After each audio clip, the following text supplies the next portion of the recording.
कल यानी 1 मार्च को मध्य प्रदेश का बजट आने वाला है। मुख्यमंत्री शिवराज सिंह चौहान ने राज्य के बजट को लेकर कहा है कि इस बार बजट 3 लाख करोड़ रुपए के पार ले जाएंगे। प्रदेश की जनता को बजट का इंतजार है। यह 2023-24 का चुनावी बजट है। इस वर्ष चुनाव भी हैं। इस वर्ष आम जनता को बजट द्वारा महंगाई कम होने के अनुमान लगाए जा रहे हैं। युवा इस बजट से यही चाहेगा कि सरकार उनके लिए नौकरी निकाले और कि उसके मतलब जो मैं जैसे कि सामान्य वर्ग से हूँ तो मेरे लिए एक फॉर्म लगभग 560 या 570 का भराता है और इसी प्रकार मैंने आपकी बार मतलब 4-5 वैकेंसी आई हैं तो हर फॉर्म के लिए 560-570 देने पड़ते हैं।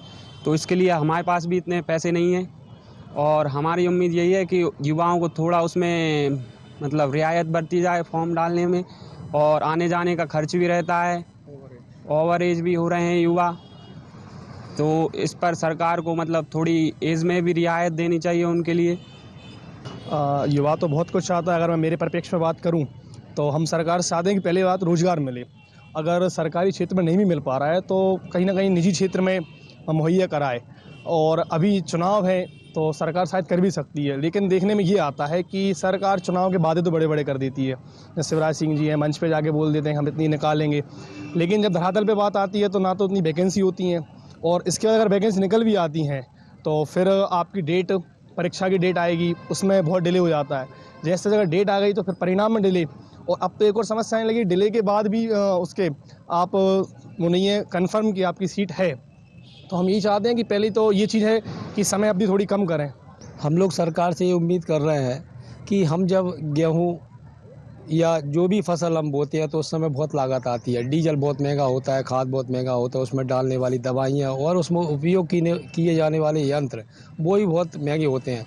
तो हम ये चाहते हैं कि इनका मूल्य घटा दिया जाए ताकि हमारी जो गेहूँ है उसकी जो फसल है वो उसके दाम दुगने हो सके।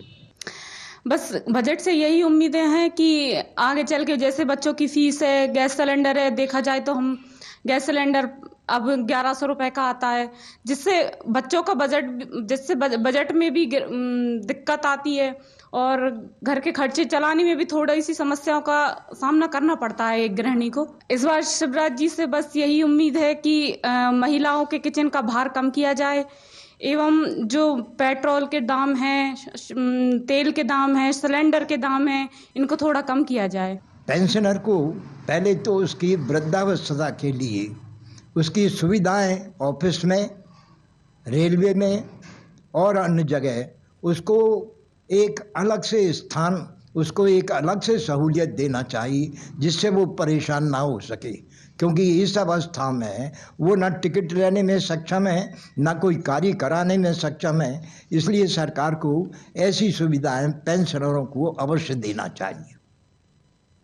आइए अब जानते हैं व्यवसायी, विपक्ष और बाकी संघ का क्या कुछ कहना है। देखिए, एक बात आप ध्यान रखिए, भाजपा और भाजपा के नेता जो कहते हैं वो करते नहीं है, चाहे देश के प्रधानमंत्री हो चाहे प्रदेश के मुख्यमंत्री हो। हम तो चाहेंगे कि जो भाजपा ने कहा है कि सबका साथ सबका विकास, ये झूठे नारे के दम पर इस देश और प्रदेश में भाजपा सत्ता में आई है। खैर मध्य प्रदेश में तो सत्ता हत्याई है, आई नहीं है, मगर इसके बाद भी हम उम्मीद करेंगे कि हो सकता है कल हर आदमी के खाते में 15 लाख आएंगे। तेल पर, पेट्रोल पर, डीजल पर, रसोई गैस पर सरकार सब्सिडी देके आम आदमियों की जेब का वजन कुछ हल्का करेगी। हम चाहेंगे कि आय दुगनी कल से किसानों की हो जाएगी, क्योंकि भाजपा ने कहा था आय दुगनी करने का किसानों का। हम चाहेंगे कल देश के खास तौर से मध्य प्रदेश के तमाम बेरोजगारों को रोजगार के अवसर कल प्रदान। हमारी सबसे बड़ी डिमांड तो है भ्रष्टता। मध्य प्रदेश सरकार द्वारा हमारी 20 साल की सर्विस शुरू कर दी गई है। हमारी पोस्टिंग 1997 में हुई थी, लेकिन मध्य प्रदेश सरकार द्वारा 2017 से हमारी भ्रष्टता मानी गई है।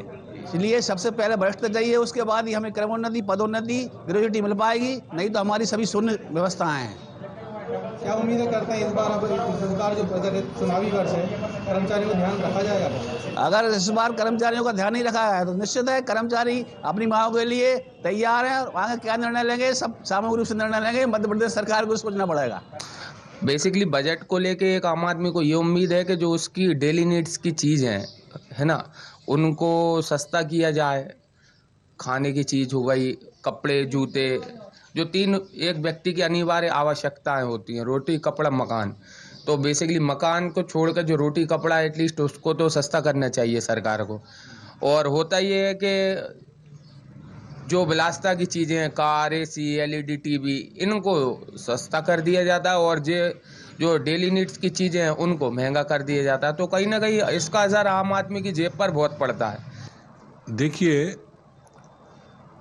बजट में पिछले बजट जो हमने देखे उसमें वादे तो बहुत किए जाते हैं, लोगों ने वादे बहुत रहते हैं, लेकिन जब हम देखते हैं उस आंकड़ों को देख के तो बड़ी खुशी होती है हमको कि कृषि के क्षेत्र में इतने प्रतिशत राशि को बढ़ाया गया है, ग्रामीण विकास में इतनी राशि बढ़ाई गई है। लेकिन जब हम देख रहे हैं कि निरंतर ग्रामीण विकास की राशि में कटौती की जा रही है, जो स्थानीय निकाय हैं, चाहे जनपद पंचायत हों, ग्राम पंचायत हों, जिला पंचायत हों, इनमें जो अधोसंरचना के जो कार्य थे उसमें राशि में पूरी तरह कटौती की जा रही है, तबकि बजट में वो राशि बढ़ी हुई दिखाई जा। ऐसे ही हम कृषि के क्षेत्र में बात करें तो कृषि के क्षेत्र में इसकी सब्सिडी बहुत, किसानों के लिए सब्सिडी बड़ी भारी मात्रा में बताई जा रही है। तब कि हम हकीकत से जब रूबरू होते हैं तो जैसे कि मैं एक एग्जांपल देता हूं कि एक विद्युत ट्रांसफार्मर की एक योजना गवर्नमेंट द्वारा संचालित थी जिसमें किसानों को सब्सिडी दी जाती थी और सब्सिडी में ट्रांसफार्मर लगाए जाते थे। वो योजना बंद कर दी गई।